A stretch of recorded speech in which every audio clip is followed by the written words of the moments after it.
The third phase on the FERRAOs is about my parents and my siblings, Part A. Back to my parents. Mom and Dad married in Goa and moved to Delhi. They had 6 children and we lived in a 2-room house in Delhi. The official address was 3856 Mori Gate, Metro Building, Delhi 6. Dad worked in the Ministry of Defense as Inspector, civilian. His main task was to inspect private companies to keep up with government regulation, with all goods in stock. This involved his constant touring plans to various cities.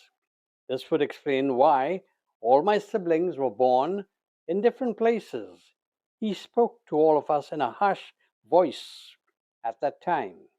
Things had to be done when he spoke. He ruled the family with an iron fist, so to speak. As children, we spoke Portuguese, Konkani, English growing up. We were St. Mary's parishioners, Delhi, for a long time. Our neighbors were all good to us. They comprised of the Sikh family, the families of D'Souza's, Dias, Pintos, Alphonse, Mirandas, Ramnath, and others. Melita Antoinette, that's Millie, was the first born in Bombay on May 10, 1940. She went to Presentation Convent School and finally graduated from Metric School in Delhi. She loved to sing and was in the St. Mary's Choir and sang with Maggie Trinidad and the Walsh Sisters. She did a lot of social work and visited the home for the aged and worked socially with Legion of Mary. During her young days, she had a boyfriend, Subhash, who was a handsome guy. That relationship did not last long.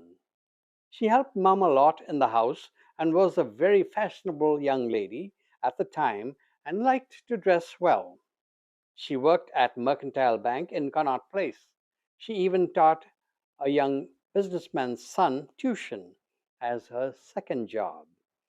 One day, Uncle Shavrit from Bombay came over to Delhi with a marriage proposal for Millie.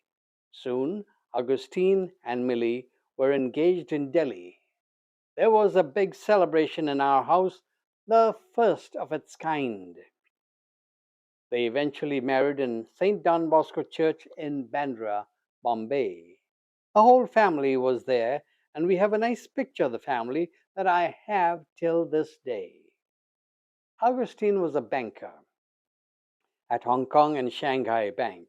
He worked daily and came home to their Dada house and relaxed with a drink or two and talked about life and work.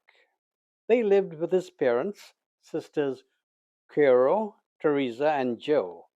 I had vacationed in Bombay once and stayed with their home.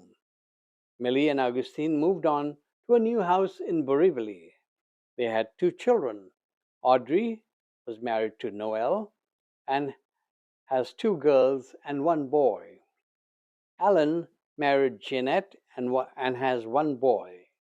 During their prime, Augustine and Millie, and later Noel, Audrey's husband, died of illnesses. When Augustine died, it was a great shock for the young widow, who became mentally ill due to the sudden shock. This was the first death in the family. Mother traveled to Bombay and took great care of her through her illness. Millie, as widow, even came to live with me, a bachelor at the time, in Delhi. I used to help her financially when I started working out of my own free will after she became a widow. None of my brothers helped her, I am told. Patsy Preciosa Jean was next to be born in Lahore, Pakistan on June 4, 1942. She was the most hard-working in the family and took care of all her younger siblings. She went to Presentation Convent School and as a young girl liked one guy named Bridge Mohan, who was a nice guy. It was the talk of the neighborhood at the time. That relationship did not last too long. Jean had good school friends, Mary Dias and Pamela Brown. She too did a lot of church work and helped Mum a lot at home. Jean also got a proposal from Uncle Joe Enas one day, Dad's cousin. Mum and Dad accepted the proposal and the two married in our church at St. Lawrence and reception at home in Goa. Jose Almed worked in Pilar Seminary. He was a good person, except when he drank too much. They lived with Jose's elder spinster sister, who died a few years later. They have a great property and house in Goa and have a son, Ben. Jose eventually died of illness. I took it upon myself to send Jean money each month through a bank that I opened for her in Goa.